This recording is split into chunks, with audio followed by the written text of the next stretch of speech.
It was just the most massive thing I've ever seen. To tell you the honest truth, I thought, well, we're the only ones left on this planet. Something's happened. It missed something here. The fear that went in me when I seen it was just, like the feeling, I'd say it was fear, but I've never felt that feeling before in my entire life. It's a weird feeling, like you can't explain it when you don't know. You feel like you're being followed, but you don't know what it is. We had two to our right, another one in front of us, another one to the left, and another one just across the road, shaking the daylights out of the tree. All we get was a big red eye. I remember waking up and looking at the end of the bed, and there was a figure there, almost insect-like, and then I blacked out. Welcome to the show, everyone. My name is Cade Moyer, and you are listening to the Believe Paranormal and UFO podcast. If you have had an encounter and would like to share it, please get in touch with me. My email address is believepod@gmail.com. If you enjoy the podcast, be sure to leave us a rating or review wherever you listen, and head on over to our website, believepod.com, and consider becoming a member to get bonus episodes and video content.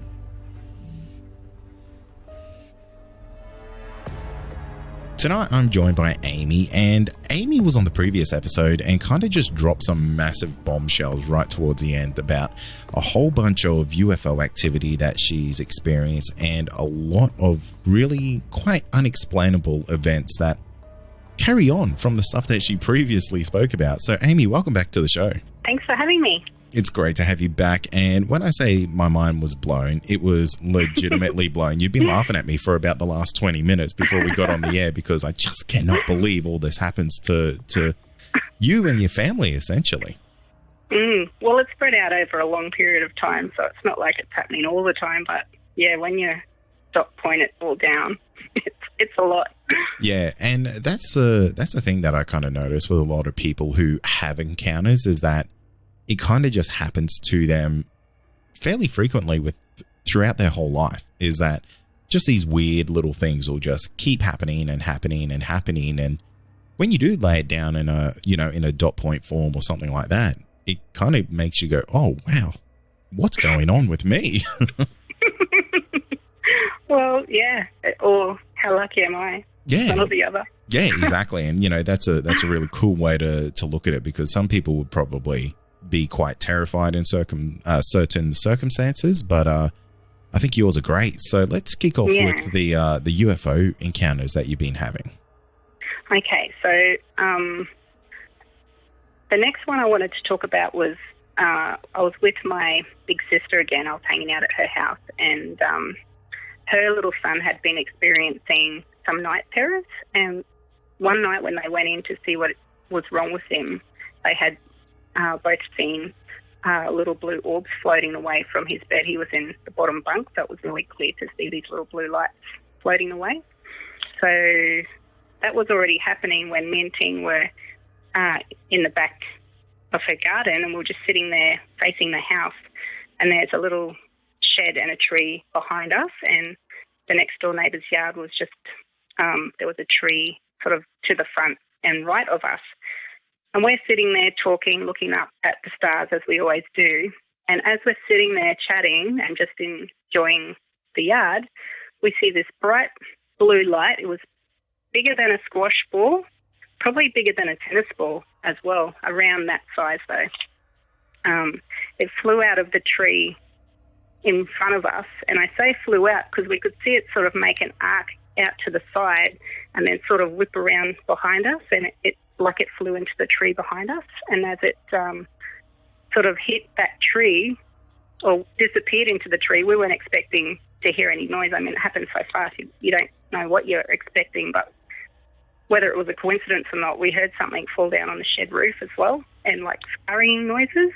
And I mean, it's renowned for possums. It could have well been a possum, but it was such perfect timing that it was like something flew out of one tree, landed in the next tree, and sort of scurried around on the shed roof.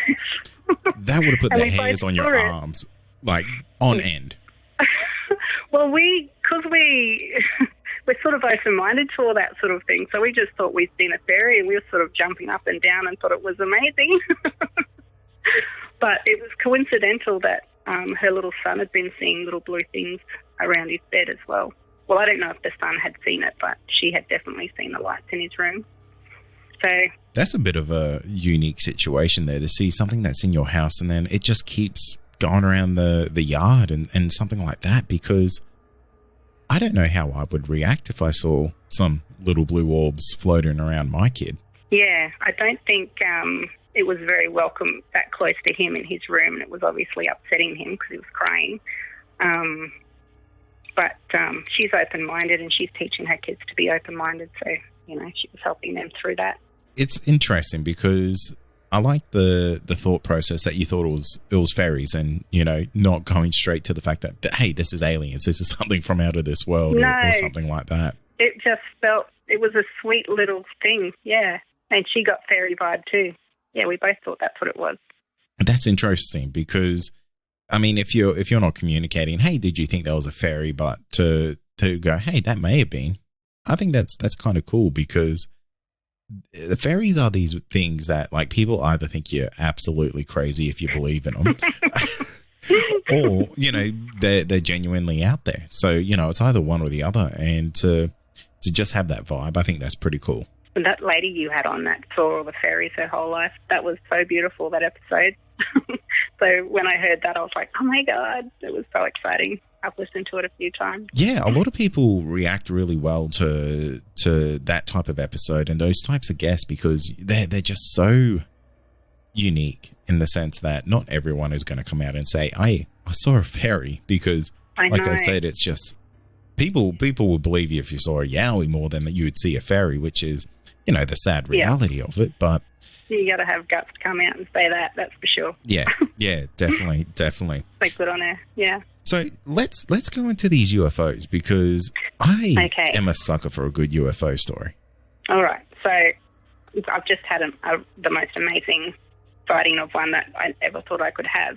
But prior to that, in Stanthorpe also, we have fire bowls regularly when I go out there, and it was in the afternoon around 4, and we're watching the fire get started, and the little embers were flying up, and I was watching the little golden embers fly up. And as I'm watching these little golden embers up, you know, against the sky, I saw 2 other lights sort of, I was confused because they were blue. And I'm like, oh, they're blue. And then they sort of kept flying. They were up high. They were like lower than what a plane is, but higher than what I know that a drone could get to. And there was 2 of them flying together in parallel, and then they both swung out away from each other and then back into each other on these beautiful swerving arcs in perfect synchronicity, and then they disappeared. So when you say they disappeared, what do you mean by that? I don't know if they got too far out of sight that I couldn't see them, but I just couldn't see them anymore. Like, they didn't streak across the whole sky. They just got to a point. I think they just disappeared from being so fast. They just zoomed off, I think. But yeah, I was jumping up and down pointing because I'm like, you can't get your words out when something like that's happening. And everyone's sort of spraining their neck to see what I'm looking at this time, and nobody else saw it, unfortunately, but it was really pretty to see that. And it could have been drones, but it just looked way too high to be drones. But there's probably people who have drones on listening now going, it was drones. But yeah. You know, I'm noticing like this weird synchronicity in your story here, and the fact that was blue, and the thing that you saw in your backyard was also blue. Or sorry, your sister's backyard was also blue. I wonder if there's a connection there. Who knows? They seemed different. I mean, those 2 lights that I saw seemed so far away and unconnected to anything that we were doing, whereas the little blue thing in the backyard, that felt like it was wanted to be seen. Or it was like it was a little gift for us to experience together or something. It was lovely. When you say they look different, like, what was the actual difference between those lights? Because in my mind, you say they're blue lights, so I'm a very simple person. So when you say blue, I just imagine this nice little blue light. But could you tell there was a difference between the potential fairy that you saw and the UFOs? Yeah. So the little fairy light thing that we saw was really like bright blue, and it was clearly, you could see it. It looked like as big as a tennis ball, and it sort of zoomed past, and we had a good sight of it the whole way from one tree to the next tree. Whereas these things are really high up. It was a lighter blue. They were sort of a lot smaller. You know, it's hard. How do you judge how big something is when it's that high up in the sky? They just look like little light blue dots high up, zooming across. Yeah, like stars, about the same size of it as a fairly bright star, but not as bright. Just it was sort of too much daylight for it to be super bright as well, so that could have been affecting how it looked. You said just before that you had the most amazing UFO encounter. Are you able to? It's still not a big silver disc that I want to see, but I'm happy. I'm definitely ticking the UFO box off my list of things I want to see. So what was it? We were out in Stanthorpe again, by the fire bowl again, looking at the stars again, and it was sort of a foggy night, so the stars were only coming out intermittently, and you know, it was a beautiful night. Anyway, so we're looking. I was out there with my big sister and her partner, and sometimes my eyes do weird things where I see flashes. You know, even when I'm in my bedroom or whatever, I kind of see flashes, and I don't know if it's my eyes or whether I'm seeing things. So I try and not worry about it too much. If something's going to show, it's going to show. But yeah, so this night I'm looking out into the sky, and in the peripheral vision I'm seeing these little, like, greyish coloured movement coming down every now and then. And I didn't think anything of it. I just thought it was my eyes doing weird things. But this one time I saw it was clearly grey falling down, just a little bit lighter than what the colour of the sky was. And I looked over at it to confirm that it was just my eyes doing something weird. And as I'm looking at it, I could still see it. And it appeared to drop down over the next door neighbour's backyard. That's how close it was. And as it got down to about tree level, it brightened into white, and then it drifted away towards the town, which was on the other side, towards the other side of the next door neighbour's yard, away from where we were sitting. And I'm like, I stood up and I'm pointing and I'm trying to get my words out again, and I'm looking at this white piece of sky that is there. I didn't think it was an object yet. I'm still trying to work out, is it a light? Is it my eyes? And so I moved around to the other side of the fire so I could look straight on it. And as it moved away, it sort of became defined into a perfect, like almost like a semicircle, like an aerobie disc. You know, it's like if a circle was cut in half, not a full circle, but it had like an arc, like a rainbow shape. It was white. I could see sharp edges on the top, like a grooves running around the whole edge of it, and sort of going back almost like layers of the same material on top of each other, stacking up a little bit here and there. And it was probably about the width of 3 car lanes. And I was looking at it, and it was flying away, and I'm like, what am I looking at? What am I looking at? Trying to pay attention, and I'm like, it's got to be a truck. Like, it's got to be a coincidence. My eyes did something, and now there's a truck driving past. So I'm looking, trying to think, is that a truck? It didn't look like a truck. I could definitely see full clearance underneath this object, and it was floating away just gently up and down, directly over the main street of Stanthorpe, directly into town. And that happened on the Monday night after the Snowflake Festival, if there's any people from Stanthorpe listening. So that's only fairly recently on the June, July holidays. And then it disappeared into the fog. And not only that, I'm breathless. I'm like, I saw a UFO. I'm jumping up and down going, it was beautiful. I was so excited. And I'm like, it fell out. And they're like, what did you see? And I'm pointing up at the sky, and they're looking up to where I was pointing and explaining what had happened.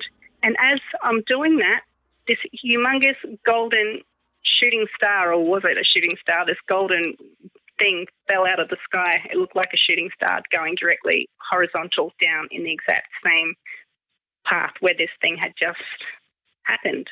And my sister saw that, and even my brother-in-law saw the tail end of it, because he always misses out and he spews. He misses everything and he gets cranky. But he's like, I saw it that time, I saw it. So all three of us saw the follow-up, which was pretty cool. Yeah, I can't. It was completely silent, and it was like watching the perfect paper plane flying, just drifting effortlessly, like it's sitting in the wind breeze completely. It looked weightless, and it was just gliding along completely silently until it disappeared. It was even, I could see the fog moving around it, so it was displacing the fog, and it was illuminated from the top, so it must have been low enough for the ambient light of the street lights. I don't think it was like as low as the street light, but I think the angle where the nose sort of pointing up as it was sort of going up and down, moving away from me as it was sort of pointing up, the ambient light was shining on it, and I could see every corner, every shape. It was as real as anything. And I watched it for, the whole thing took about 6 seconds, so it wasn't a flash. I was looking at it and I was moving. I was like trying to work out what I'm seeing. It was awesome. Those 6 seconds would have felt like they lasted a lifetime, I imagine. It did. It was so cool. It was really cool. I was just about to say, for the detail that you were seeing on this craft, it would have had to been really close. And from what you've just said, this thing was potentially 20 meters or so off the ground. Yep. Yeah. Yep. It was really low. And it was like right. My sister saw the white, as it turned white, it sort of looked like somebody had put a light on in the next door yard, and the empty tree, because all the trees, all their leaves have come off, and she could see the silhouette of a tree against white, and she just thought someone had turned a back light on. I'm like, no, that was it. That was the flying saucer. So she saw that, but she wasn't quick enough and wasn't standing up quick enough to see the rest of it. Yeah, it was literally like above the next door neighbour's backyard. So it came down. It was probably about maybe started about 30 metres away from where we were sitting, 20 to 30 metres away. It came down to a height of probably 15 metres at the lowest point. It was only just like it was behind that tree. So, and that tree's not, tree's only about 6-7 metres high at the most. And it sort of skimmed away towards town. It was like it was flying directly over the main street into Stanthorpe. That's incredible. Like, I just have no words for that type of encounter, because, that's the type of thing that you would read about in a book or watch in a movie. It's just so fantastical to have a craft come so close to you without making a sound, and it being so large, because it was so quiet. It was silent. There was no wind. The fog was just sitting in the air, and it was just the most surreal experience. It was beautiful. It would have been so eerie, because it sounds like a Stephen King book to me. The fog setting in, a big craft's coming down. Oh, wow. It kind of was, but I'm such a nut. I've been hoping to see a proper UFO for ages, and there you go. To see the detail that you saw, that's unbelievable. So could you see what this craft was made of? And I know it's absolutely speculating, because you didn't touch it, you didn't get super close to it, but was this something that, did it look like it was man-made? It did look like it was man-made. It was white. It looked like a glider, but it was silent and thin, and it just looked like a white aerobie, or a couple of them at different sizes stacked on top of each other. And I do remember seeing like a couple of darker rectangle shaped small. They look like badges of some description, or just, I don't know, just a couple, like there was a thicker line. It could have been shadows at sort of the base of you know, if we're talking about a rainbow, at the bottom of the rainbow, there was a couple of strips, like there was some patterns on it and stuff. It wasn't just pure white, but I could see the different ridges and things of it. So I have to ask, cool. what was going through your mind when you saw this? Was it terror? Am I seeing what I'm really seeing? Pay attention. This is happening. Make sure it's not something else, and it can't be anything else. I'm like, I can definitely see underneath the whole thing. It's definitely silent. It's definitely floating up and down. I was hyper aware. That's what was going through my mind. I'm like, this is what I've wanted to see for ages. This is so exciting. I'm like, just be careful, notice everything, what's going on, look around. I'm trying to pick up everything. It's like, I think on the last episode I said, when you wake up inside a dream and you're lucid, you start paying attention really quickly as to what's around you so you can remember it. And that's what it was like. I'm like, oh my God, what's happening? Okay, I can see underneath, not a truck, it's moving, I can't hear anything, everything's quiet. I can see on top, oh God, it must be low. All these things were going off in my head, trying to remember it perfectly as well as I could, because you know how many people get to see something like that. Exactly. And I have to ask, what was the reaction from your family? Did they want to run down the street to see this? Because that's what I would have done. And now, a quick word from our sponsor. Also, are you wanting more content? Why not become a Believe Plus member? You'll get access to exclusive podcasts and episodes that aren't available to the public. Not only that, you'll also get our regular feed without any ads. Head to believepod.com/plus to sign up today for just $5 a month. No, they were just, we were all so shocked, and I start blabbing on, and I saw it, and it looked like this, and blah, blah, blah, blah, so they just stand there gawking at me, and we actually did the CE5 thing after that. Nothing sort of else happened. Yeah, I don't think it's really 100% necessary to do that meditation in order to see stuff, but yeah, I was like, I've just seen a UFO. I don't need to do this tonight. I'm going to bed. It's cold. Yeah, Stephen Greer, keep your $15, mate. Yeah, that's it. It was freezing that night in the middle of winter at Stanthorpe. Yeah. Amy, I have no words for that type of encounter, because I would have been knocking down people's doors to say, did you just see what went down the street? Well, I wanted to check the Stanthorpe sites to see if anybody else had seen it, but you know, as I said before, I don't care if anyone else saw it. I saw it, and I'm on my own journey, and who cares if anyone else saw it? That's my experience. And, you know, that's a really great response, because a lot of people, when they see these things, they don't get to share it with anyone else. And when they do, they kind of, you know, the potential of ridicule is there. So to have that mindset of, you know what, I saw it and I don't care what anyone else thinks, I think that's the best way to go when you've seen something like this. Yeah, that's it. It's just another amazing thing that I can take with me on my little journey. So let's move on to something that I think is one of the most creepiest aspects of your life so far. So again in Stanthorpe. So I know. I think the title for this episode is "What the hell is going on in Stanthorpe?" Because there seems to be a bit of a beacon for activity, because you saw something in your garden that wasn't supposed to be there. Well, they say it's my phone just cut out then too, by the way. I don't know what happened there. That's weird.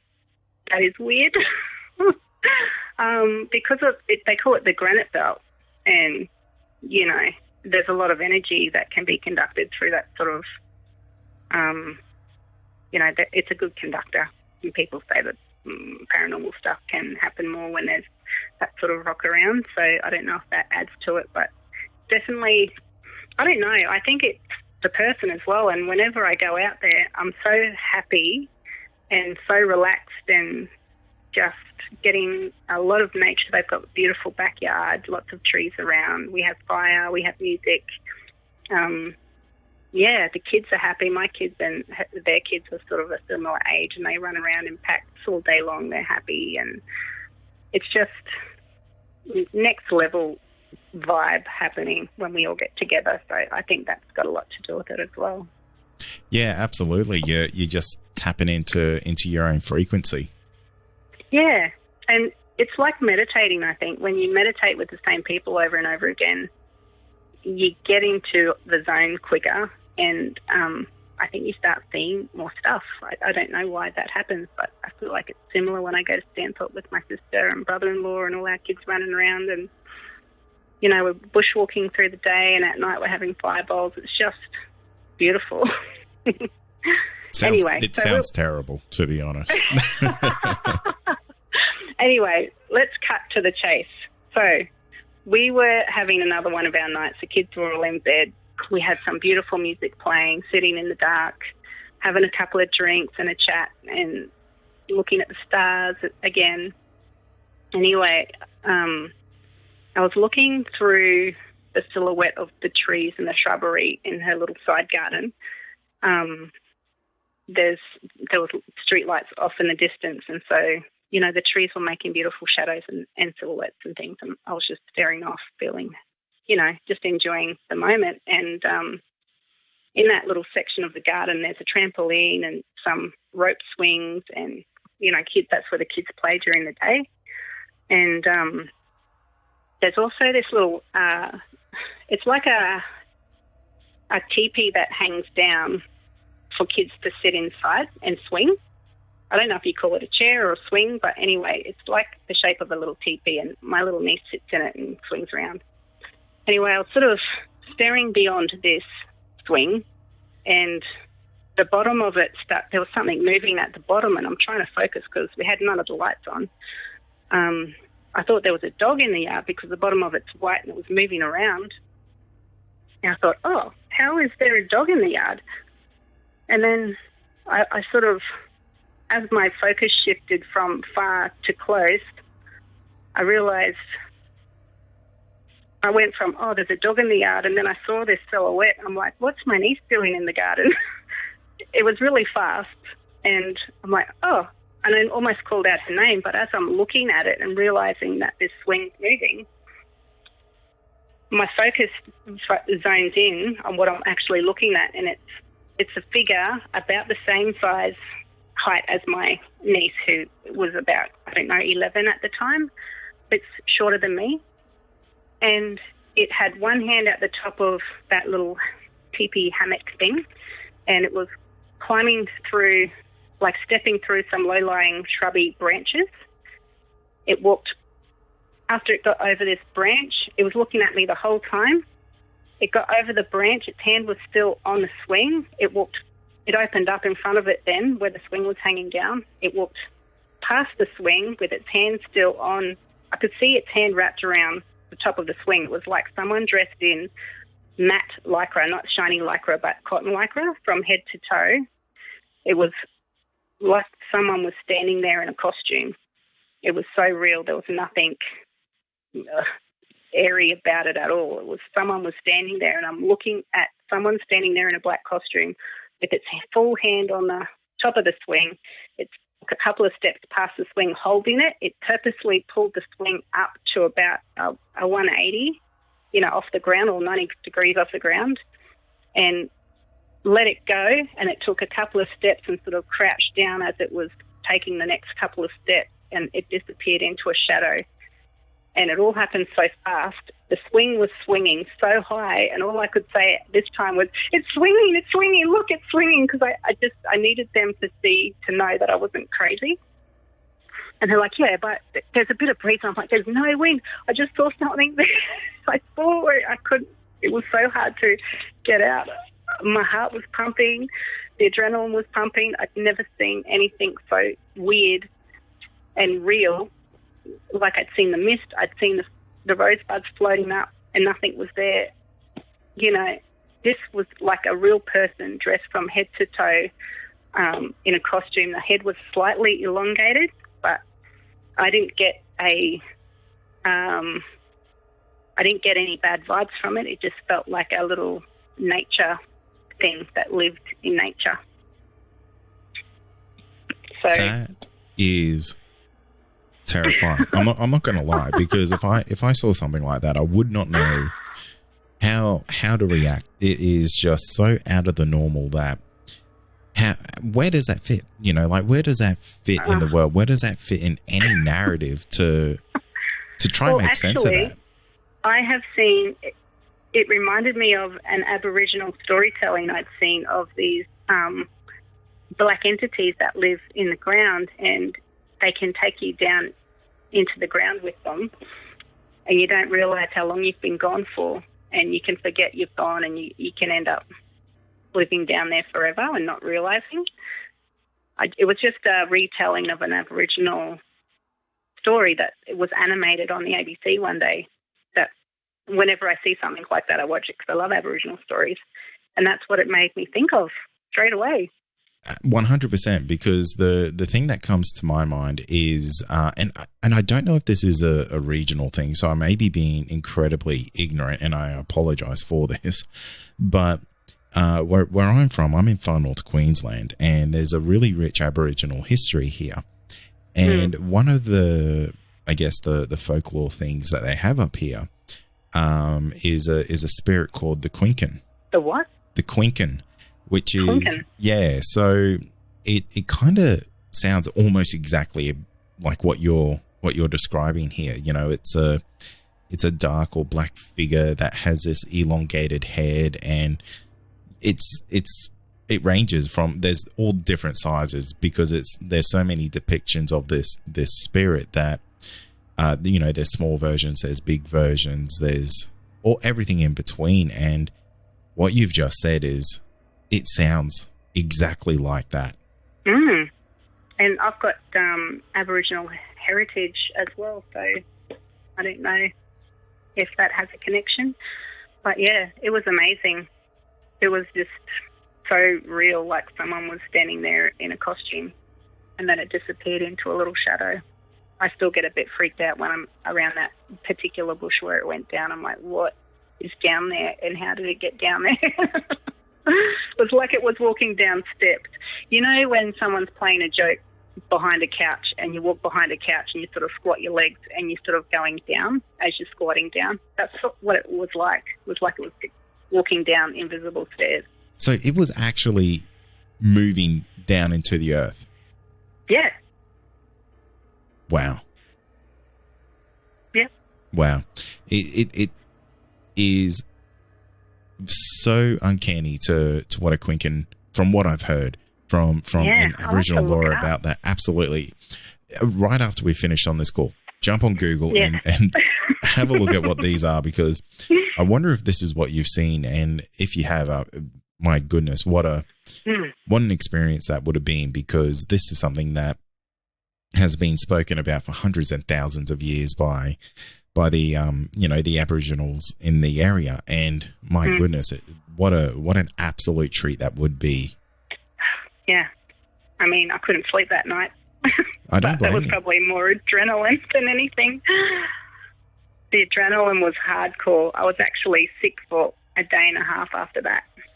I don't blame you, because this is something that not a lot of people would really even know about, and to try explain what you saw without saying, you know, hey, I think I saw an alien, but it was an alien, because everyone would just think this is what you saw when you explain that type of description. I have to ask, you said that it was it looked like it was wearing like a morph suit, might be the easiest way to explain that. What did the hands look like? Did they look like, and this might sound stupid, but did they look like people hands? Yeah, they were people hands. Slender, but not overly long or anything. But like I've got fairly big hands, and it was similar hands to me, but you know, more slender. It just looked like a normal hand. I still, you know, some people say they see figures of things in the bush, and it looks like it's sucking all the light away, and it's completely black. Well, this didn't look like that. It looked like I could see depth to it. It was in 3D. It looked like some kids standing there in a costume from A Midsummer Night's Dream that, you know, was just black. It was just felt weird. Yeah. Could you see any facial features on it? No, but I could tell it was looking at me. It was walking parallel to where I was, and its head was tilted at me, towards me. And, you know, when something's looking at you, you know it's looking at you.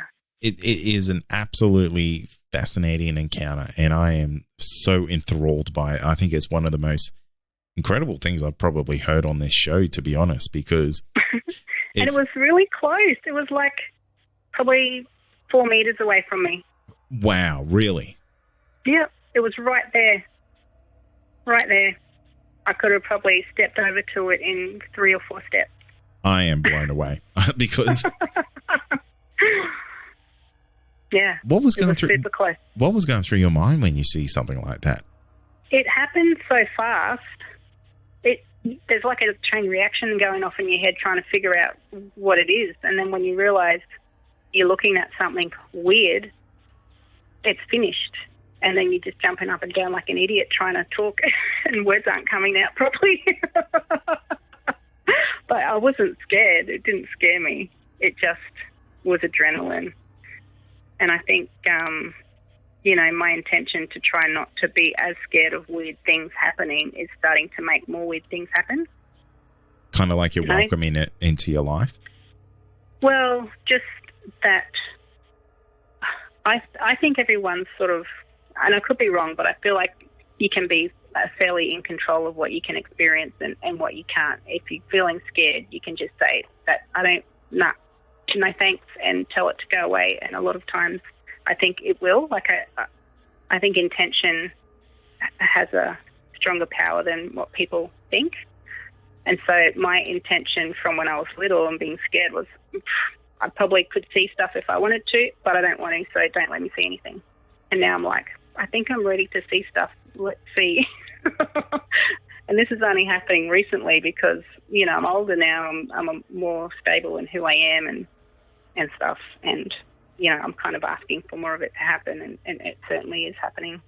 Do you find that because you can see these things and you kind of have the willpower or the ability to kind of control that, do you find that you are experiencing things with your children? I was at one point a bit wary. I kind of figured that, well, I think all little kids can see stuff that we can't see, period. And I just assumed that my kids would see stuff at some point and I'd have to deal with that. Yeah, but they have seen a fair bit of stuff. Speaking of the kids, we kind of left our UFO section a bit too quick. The kids, when was it? Easter. This Easter just gone, I was catching up with my other sister and her brother on the beach, and it was Main Beach on the Gold Coast, and it was afternoon, dusk. We were having a little picnic there. Had been their birthdays, and we were catching up for the first time, and just hanging out, having a nice afternoon. It was a beautiful night. The colours were amazing. And my youngest daughter all of a sudden said, "Mum, I just saw something grey fly over there. It looked like a helicopter, but it wasn't a helicopter and it had no lights on it." And she was sort of pointing west where the buildings are. She goes, "It just went from there to there and it looked like it was spinning." And I'm like, ooh, maybe it was a UFO because I'm a little bit nutty like that. And my eldest was like, "Where was it, Sage?" And she was getting all excited because I'm listening to your show and Sasquatch Chronicles and all those good podcasts whenever we're in the car driving around together. They love it, so they're into it as well. And a little bit of time went past, and Sage went, "I saw it again, Mummy. It's out on the ocean now." Because we were looking up and we saw some satellites moving around, and one of them sort of looked like it had stopped, and we thought, oh, I wonder if it was a satellite. We were sort of questioning it, and sort of as we were looking off in one direction, the little girl said, "I saw it again, Mum. It was a triangle." And as soon as she said triangle, I went, "Yes!" Where was it? I couldn't see it. I can't see long distances, and I didn't have any glasses. And the eldest was looking up to where she was pointing. She's like, I can see it too, Mum, I can see it too. And I'm jumping around. I'm like, well, what does it look like? And I'm trying to get as much information out of them as I can. And my sister and my brother-in-law were like, oh, come on, you guys, kind of half rolling their eyes at how excited we were getting at the prospect of possibly seeing a UFO. Anyway, they saw it again after that. We're all excited, and I was straining my eyes to try and see a triangle-shaped UFO because I hadn't seen that other thing at this stage. And I was like, oh, come on, it's there, I got to see it. Anyway, while we're sitting there, all of a sudden, my sister turned her head away from the sky really fast and went, oh, my God, I saw it. So she saw it as well. And I think she was a little bit shocked at that. And I was like, yes, now you know I'm not crazy. It must have been so frustrating to be in that moment and just not being able to see what everyone else was seeing. Yeah, my two kids, there, Mummy, there, can't you see it? There's two triangles and they're flying together. And I'm like, damn it. Yeah, and then my sister, all of a sudden, oh, my God, I saw it. And I'm like, yes. I don't want to say it's like your family are like a magnet for this weird activity, but look, I'm not going to say that, but maybe some other people listening to the show might. Probably. Oh, but my wider family have had lots of experiences as well. Yeah, I think once you're open to it and you invite spirituality into your life, it just happens. It's not weird when stuff happens. It's the other side trying to connect or whatever. But anyway, yeah, that's what the kids saw.